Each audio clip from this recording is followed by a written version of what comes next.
Eccoci tornati nuovamente in diretta, quasi giusti, siamo più forti anche oggi della tecnologia. E buonasera, buonasera a tutti, seconda parte delle nostre trasmissioni. Dopo aver ospitato l'assessore al personale del Comune di Trieste Stefano Avian, abbiamo con noi un super confronto tra due super protagonisti della vita politica triestina, due super Paolo, vorrebbe da dire, perché si chiamano entrambi Paolo, per cui siamo ben contenti anche di questo. Diamo il benvenuto in stretto ordine alfabetico al portavoce provinciale del Movimento 5 Stelle Paolo Menis. Ciao Paolo. Ciao, buonasera a tutti. E diamo il bentornato al segretario provinciale della Lega Paolo Polidori. Benvenuto Paolo. Ciao Luca, buonasera a tutti i Benissimo, telespettatori. partiamo subito con la prima domanda. Ovviamente Paolo, il cui cognome inizia con la M, quindi anticipa la P, e poi la seconda domanda partirà Paolo Polidori, che insomma, qui dovrò chiamarmi anche col cognome, perché se non si capisce a che Paolo si riferisco. Cominciamo subito con Paolo Menis. Trieste sta davvero diventando una capitale della droga e della violenza? Sono due temi sicuramente correlati. Vabbè, per quanto riguarda la droga, sicuramente preoccupano gli episodi di violenza correlati al mondo dello spaccio della droga. Se poi andiamo a vedere i dati sui sequestri, che possono essere indice di quello che sta succedendo a Trieste per quanto riguarda la droga, non c'è un trend, non c'è un trend in aumento se andiamo a vedere i sequestri. Magari comunque preoccupano le cosiddette anche droghe nuove, per esempio anche purtroppo il fentanyl, che ha già colpito gli Stati Uniti ma che sta arrivando anche purtroppo da noi, e va a colpire soprattutto i ragazzini.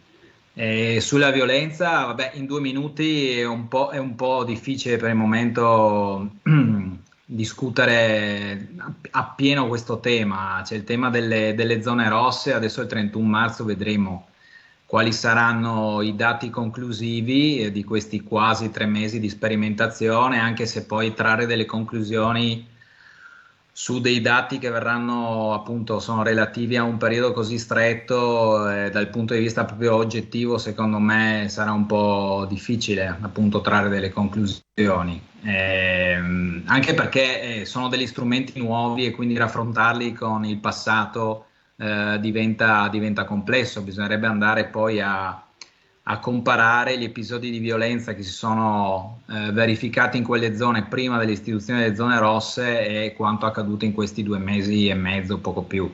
Quindi staremo a vedere a fine marzo per trarre una conclusione. A mio avviso l'impressione è che sia stata somministrata un medicinale che ha curato i sintomi ma non la malattia, ecco.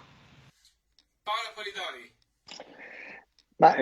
Su questo, allora, sei arrivato alla stessa conclusione. In questo momento le zone rosse possono essere un'aspirina, ma se consideriamo il problema a monte, allora io intanto come termine non direi Trieste capitale della droga e della violenza, perché Tutto ahimè, virgolettato era ovviamente. sì, no, no, ma ahimè ci sono tantissime altre città italiane ed europee che se la vedono ma molto, ma molto, ma molto peggio.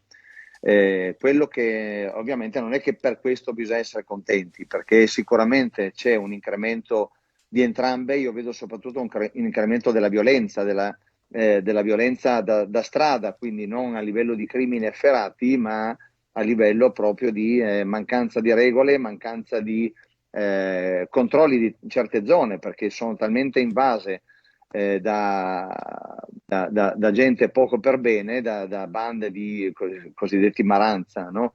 E che stanno creando praticamente una situazione assolutamente nuova per Trieste, cioè magari si sta evolvendo dagli ultimi anni, ma sta avendo delle punte di assoluta intollerabilità, perché ci sono ormai delle zone dove gli italiani, i triestini, si ritirano, non frequentano più determinate piazze, non frequentano più determinate zone, e questo è il primo segno di degrado, perché dare perdere territori che sono nostri è la cosa più grave in assoluto. Ovviamente questo ha radici lontane, questo male ha radici lontane. Io ovviamente la dico senza mezzi termini, come sapete, non vado a fare ovviamente discorsi razzisti, né lo farei mai, anzi sono anche stato mal interpretato, ma se pensate che il discorso è uguale per quanto riguarda per esempio il Carnevale di Muggia, io ho detto che chi ha commesso risse in giro durante il Carnevale, con tutta la gente che c'era, possiamo anche dire non è che sia giustificabile, per carità, però sono successe tante risse. Chi crea risse, chi crea questi casini giusto per il gusto della violenza o comunque perché non ha regole, è feccia.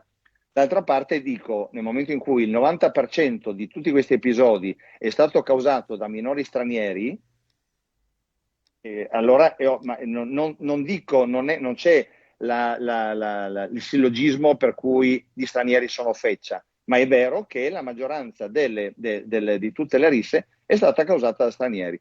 E per cui su quello noi poi possiamo anche dire, ma la criminalità ce l'abbiamo già. E io dico sempre, ma non è che siamo contenti ugualmente se abbiamo un dente dolorante o 10 denti doloranti. E quindi gli altri 9 sono qualcosa in più. E su questo bisogna andare a colpire. Io dico, proprio per terminare il discorso in maniera positiva, forse l'Europa si sta svegliando. Perché da quello che sento dire la von der Leyen, probabilmente dopo manifestazioni alle ultime elezioni dove la gente, anche soprattutto gli ultimi in Germania, ha manifestato la volontà di cambiare rotta e di spedire fuori dal territorio, loro parlano della Germania, ma questo discorso secondo me va fatto per tutta l'Unione Europea, di sbattere fuori tutte le persone che non hanno diritto all'asilo politico e che soprattutto criminalizzano le zone delle città. Interventi più brevi, Paolo può recuperare un minuto. Prego, vai Paolo. Menis. Ma io sono d'accordo sul fatto che se qualcuno delinque, anche se è minore, e se viene temporaneamente ospitato nel nostro paese, debba anche essere espulso, ma cioè, questo lo può fare chi attualmente governa il paese, la regione, attraverso leggi apposite, e quindi non è che possiamo aspettare da qualche ente terzo che questo succeda. Poi è vero che i reati in generale sono commessi percentualmente da stranieri piuttosto che da italiani, ma la commissione dei reati è strettamente legata a situazioni di degrado e di emarginazione sociale. Quindi quando ci troviamo di fronte a persone che siano minori o maggiorenni che commettono reati, dobbiamo sì, da un lato punire, perché dobbiamo dare un esempio e dobbiamo dire che il nostro paese è un paese pulito che accoglie le persone che non commettono reati, ma dall'altro lato dobbiamo parallelamente, secondo me, anche agire dal punto di vista sociale per evitare queste situazioni di emarginazioni e di degrado. Per esempio, io credo che su questi temi, appunto, le zone rosse siano stato un primo segno che potrebbero, non dico risolvere il problema, ma essere una sorta di deterrente. Credo che ci sia però bisogno di misure strutturali. Ci sono alcune segnalazioni che arrivano anche dai sindacati di polizia, per le quali appunto facevano notare che al di là del personale di polizia presente nelle zone, che staziona nelle zone rosse, a Trieste, per quanto riguarda la Polizia di Stato, ci sono 3 pattuglie che girano per tutta la città. Sicuramente un sottodimensionamento che non può affrontare tutte le situazioni che accadono a Trieste.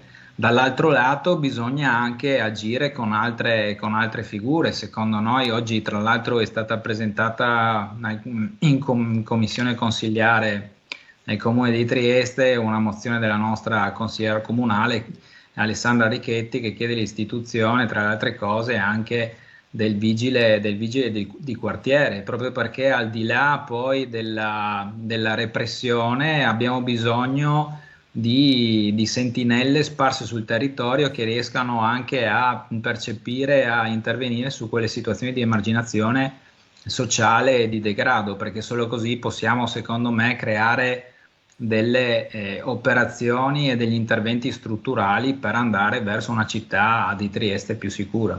Paolo Polidori.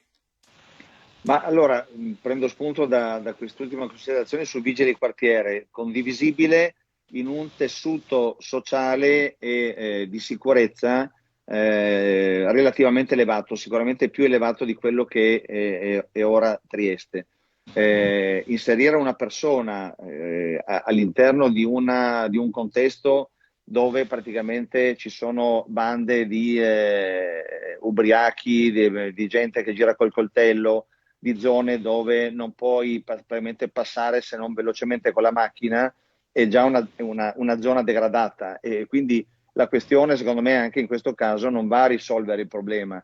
Il problema deve essere risolto dal punto di vista del numero degli accolti, perché non dimentichiamoci, noi siamo un paese che accoglie benissimo, ma c'è sempre un limite per quanto riguarda l'accoglienza, e questo limite è nella misura in cui ci sono le strutture, ci sono le possibilità di essere accolti, punto primo. Punto secondo, l'accoglienza, parlo anche dal punto di vista cristiano, è giustificabile, anzi magari è doverosa, ma fino a quando non va a ledere quella che è la sicurezza e il benessere dei cittadini che la ricevono. Allora, in situazioni come queste a Trieste, ma anche in tantissime altre città italiane, per non parlare di quelle europee, in questo momento la gente ha dei danni enormi, la nostra società sta avendo dei danni enormi da questa accoglienza indiscriminata, che ripetiamo e ricordiamolo sempre, parte sempre dal presupposto di un enorme business. Sappiamo benissimo che il business dell'accoglienza è molto più costoso di quello della droga, e questo è stato detto anche da chi, no? da chi è stato, insomma, la Beh, banda lì dai. Cioè, a Roma, cioè, il business che fai con la droga non ha la proprio famosa terra di paragone in quella. mezzo, abbiamo sentito, noi criminali, adesso non mi ricordo come si chiamano, quelli di Roma, hanno detto fai molti più soldi con l'accoglienza in questo momento che con la droga.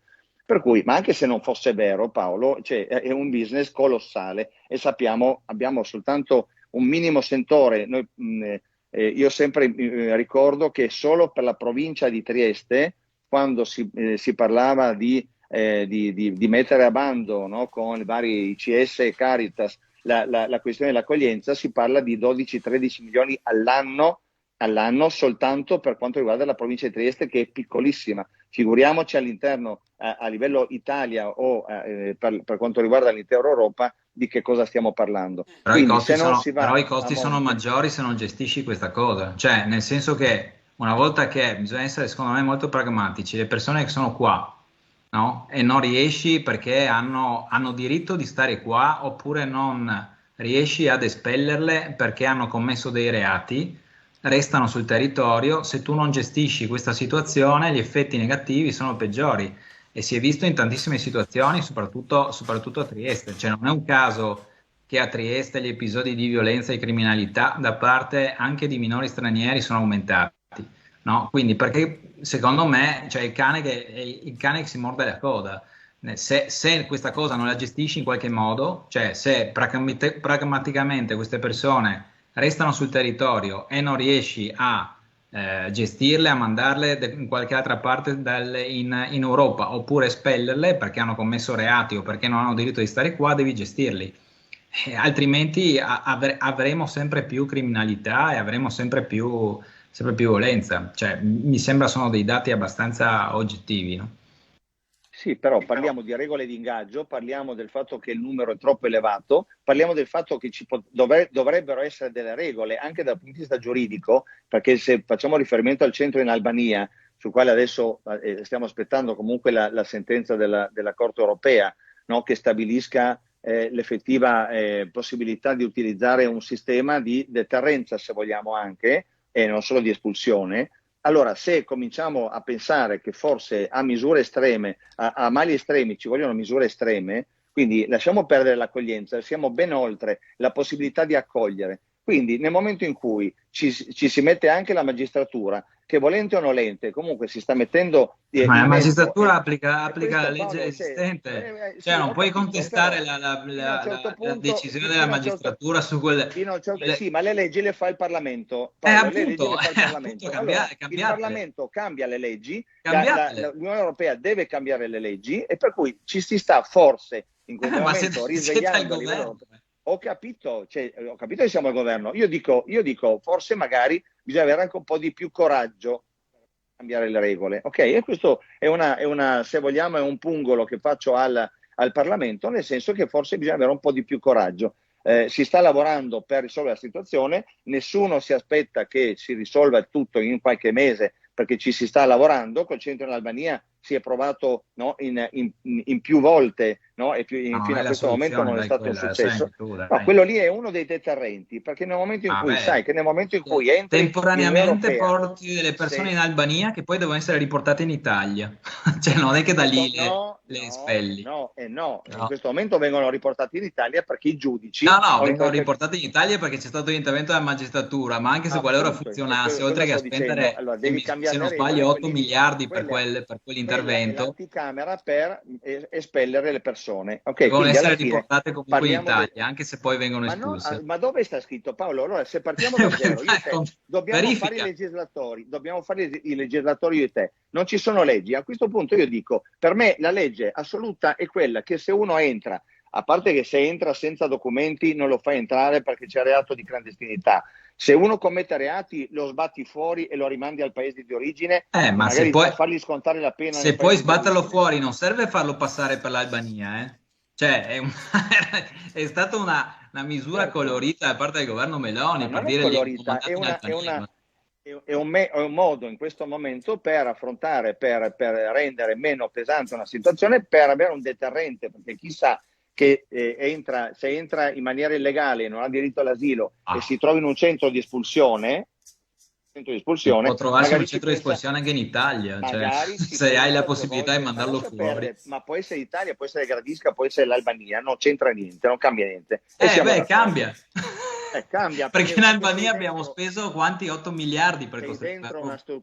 sei dentro una struttura che tu sia a Gradisca o in Albania, penso che al detenuto non cambia nulla, No, ok? no, no, L'importante italiani è cambia. mettere in piedi un sistema che dia la possibilità a uno Stato sovrano che fa le leggi, a un Parlamento che fa le leggi, e dove non ci sono intromissioni in maniera sproporzionata da parte della magistratura, perché le La leggi, magistratura applica la ripetiamo, legge, non sono le fa. intromissioni. Cioè. Certo, ho detto cambiamo le leggi, ma le leggi sappiamo sono condizionate anche dalla possibilità dell'Unione Europea di cambiare le leggi. Forse adesso, se l'input viene proprio dalla stessa Unione Europea, c'è qualche speranza che magari la nostra società la riusciamo a salvare. Se no, ragazzi miei, passeranno 5 anni, forse neanche 10, ma non saremo qui a raccontarci le cose in un sistema, no? In una società dove le cose funzionano ancora, dove ci sono ancora le istituzioni, ma dove ci sarà evidentemente una criminalità talmente elevata, come vediamo in certe enclave di Bruxelles, di Parigi, dove le istituzioni praticamente sono sparite. Questo sarà il nostro destino se non ci diamo una svegliata, anche al Parlamento, ma anche in Europa. Perfetto, benissimo, ci stiamo di fatto avviando quasi a conclusione perché giustamente avete monopolizzato il confronto su questo tema, vi ho lasciato ovviamente discutere perché ovviamente è una trasmissione la bella viva e non volevo evidentemente mettere acqua sul fuoco, anzi insomma è stato molto molto interessante il confronto. Abbiamo ancora 2-3 minuti per cui un ultimo argomento flash, vi do in questo caso 1 minuto a testa più 30 secondi per le repliche, per cui proprio siamo ultra compatti, mi raccomando. Secondo voi il prossimo anno, quindi 2026, si voteranno le provinciali a Trieste? Paolo Polidori e Paolo Mendes. Dipenderà molto da... Poi deve partire Polidori. Scusa. Scusami. Ritiro. Scusa. Allora, Paolo P. parte. Allora, c'è stato anzitutto c'è stato un grande lavoro da parte della Regione. A Roma si è lavorato un po' meno celermente, diciamo così, però ormai dovremmo essere addirittura d'arrivo. Io penso che a questo punto siano stati portati avanti tutti i passi, anche mi pare che manchi un passaggio al Senato, e poi probabilmente ci si dovrebbe avviare verso la ricostituzione delle province. Dal punto di vista organizzativo attraverso gli EDR, che sono gli enti di decentramento regionale, la regione è praticamente pronta a devolvere tutte diciamo, le prerogative, le competenze alle future province.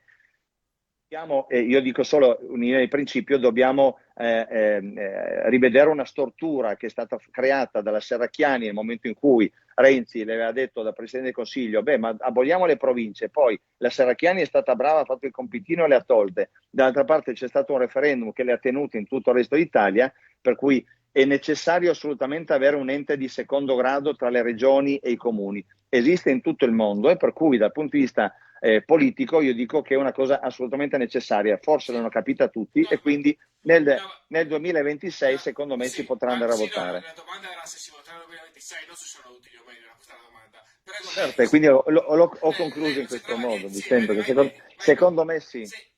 Sì, molto, molto probabilmente nella seconda parte del 2026 probabilmente si voterà per le elezioni provinciali, non credo sia un tema che migliorerà la vita dei cittadini, anzi, credo che andremo verso comunque una nuova complicazione che andrà a peggiorare la riforma che ha fatto Serracchiani, perché credo che la soluzione migliore sarebbe stata quella di cercare di far sinergia tra i comuni per determinati servizi, soprattutto per quanto riguarda i comuni più piccoli. Creare un altro ente alla fine servirà solo per, come dire, tra virgolette, piazzare altre persone nell'organo politico di quell'ente. Quindi no, non credo che poi i benefici a livello dei cittadini saranno percepiti. Benissimo, perfetto. Ci siamo perfetti come tempistiche, quindi Annunciare bravo. la replica. Vabbè, siamo già oltre 20 secondi di replica a testa. Vai, dai, forza Paolo. Solo considerazioni velocissime. Uno, la Serracchiani ha fatto un disastro istituzionale, che sono un aborto istituzionale, che sono le UTI e che non hanno mai funzionato. E due, il fatto che si sta ragionando già in ambiti di competenza territoriale, laddove anche l'ambito triestino per quanto riguarda la gestione dei rifiuti, faccio un esempio su tantissimi, ha già forma in questo momento, nel momento in cui si andrà a fare le prossime gare per la gestione dei rifiuti in ambito provinciale e quindi non soltanto comunale. Quindi la provincia prenderà posto su tutte queste aspettative, tutte queste competenze che sono di ambito e non soltanto dei singoli comuni. Che esistono già, servizi che esistono già, che più o meno funzionano almeno nel male, che quindi una provincia non è che risolverà o darà il quid per abbassare i costi di servizi come quello dei rifiuti, anzi abbiamo visto che i costi sono in crescita anche se gestiti No, diciamo non è così. in modo virtuoso, nonostante per esempio il discorso della gestione dei rifiuti, anche se aumenta la raccolta differenziata, i costi non diminuiscono in linea tendenziale, quindi io ho qualche dubbio che la provincia inverterà la tendenza, ecco. Perfetto, benissimo. Grazie Paolo Benis, portavoce Grazie. provinciale del Movimento 5 Stelle, grazie Paolo Polidori, segretario provinciale della Lega. Ci vediamo fra 5 minuti per la terza parte, in cui avremo il nostro buon Stefano Rebec, che ha lavorato ben poco fa, per cui non avevamo le prime due trasmissioni, ma l'avremo la terza e la quarta, perché staremo insieme fino a quasi le 9:30 oggi. Grazie a tutti, arrivederci.